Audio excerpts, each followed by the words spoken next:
Hey, welcome back to another day of cybersecurity awareness month, rolling deep into November.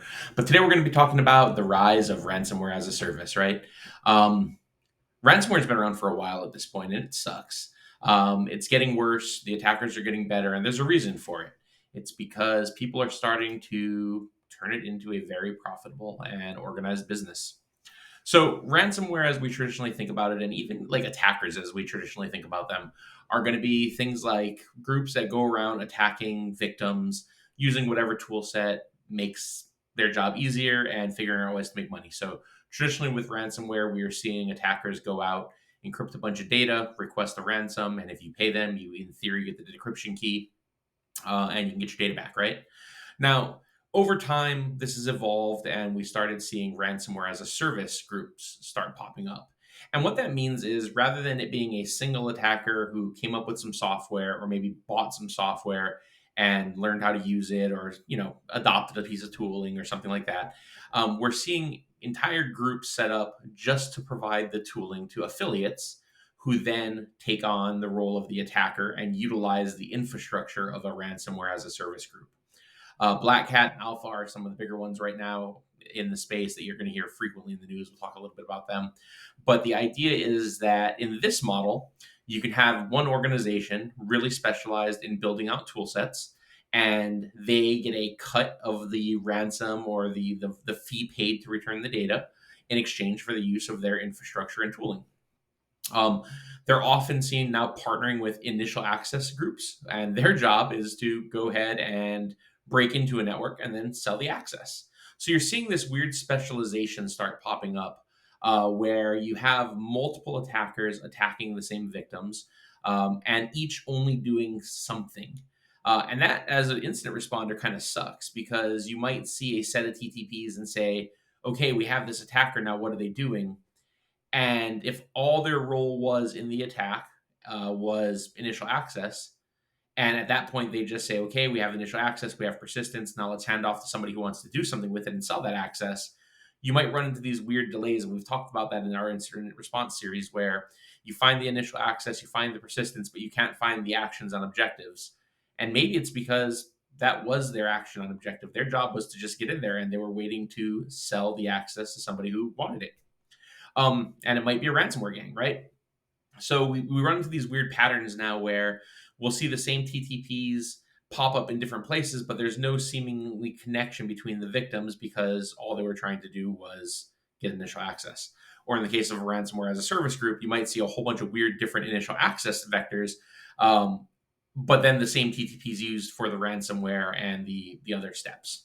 So ransomware as a service basically are organized groups that provide ransomware infrastructure and the technology, so the tooling, to different organizations for a portion of the ransom that gets paid.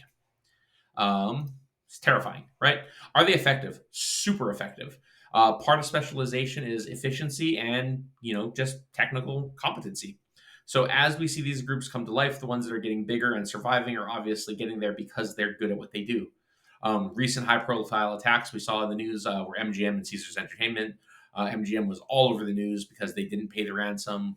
They were down for a while, losing all kinds of money, and it was a ransomware as a service group combined with an initial access group, and they were able to penetrate what is probably a well protected network.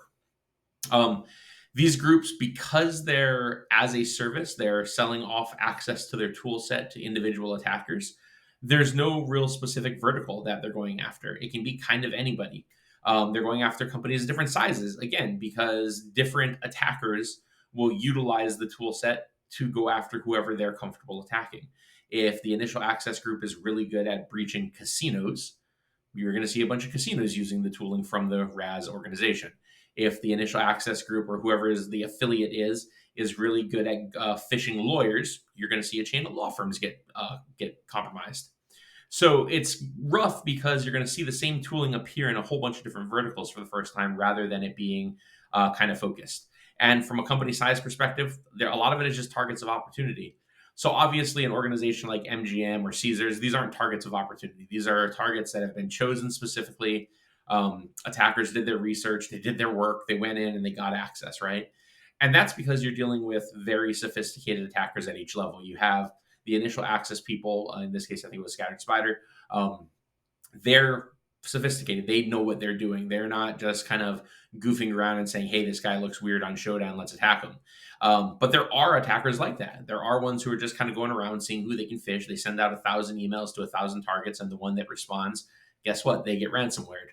So you're going to see a large division of different kind of targeting, different kind of access, because they're all just buying the tool set from someone like Alpha. Uh, and for every major breach in the news, we got to really remember that there's hundreds, if not thousands, that go undisclosed.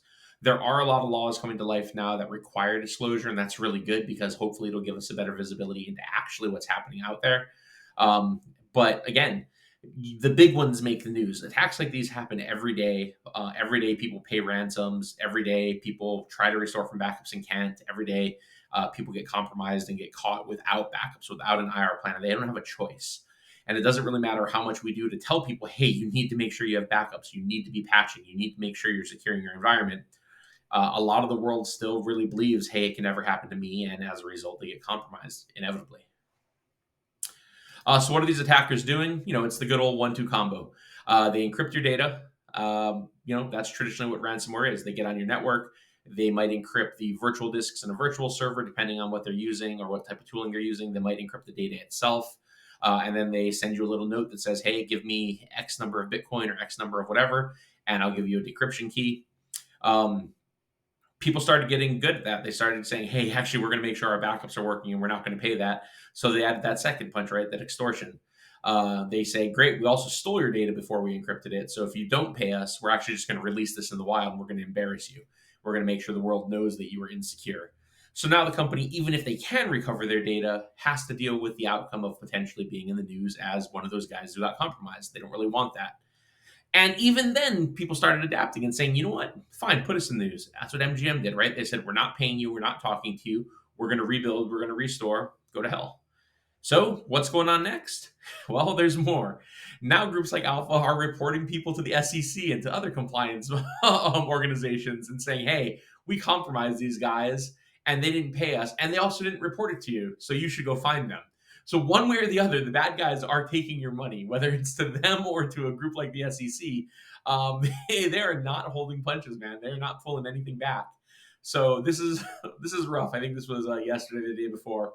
Kind of brutal, right? The bad guy is snitching on you. But that's what the evolution is. These are businesses. They want their money. And they're going to keep evolving just like every other business is so they can continue to get paid. And that's kind of the takeaway from this, right? These are well funded, highly motivated professionals.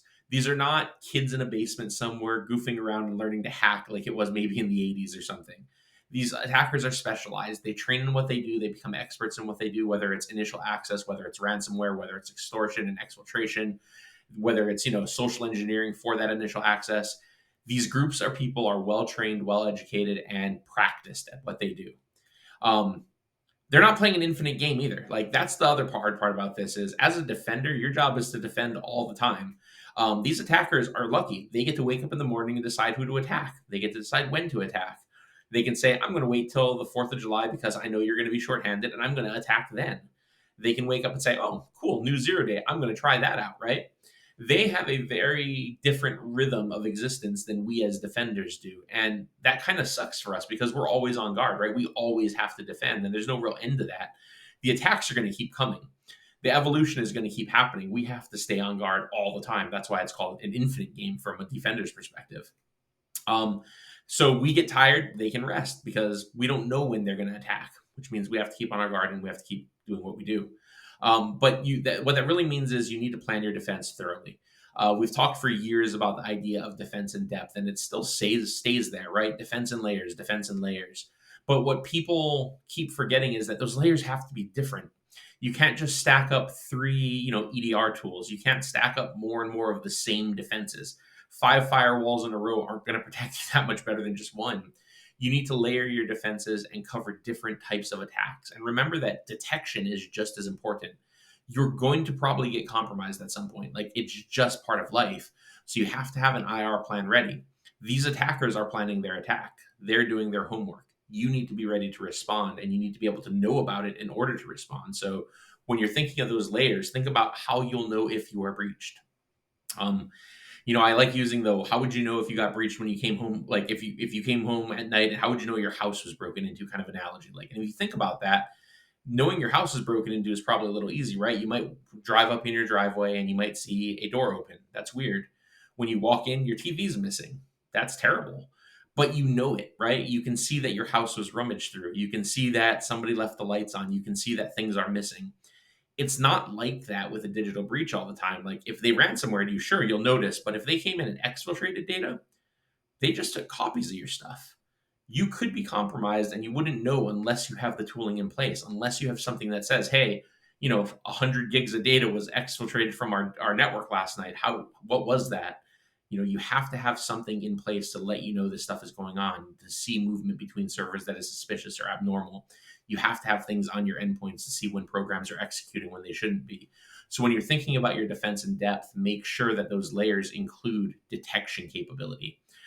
It will protect you. It will advise you. It will help you understand what happened so you can respond appropriately when the time comes. But that's it. That's ransomware as a service. Bad guys are out there. Keep on top of it. Have a great day, everyone.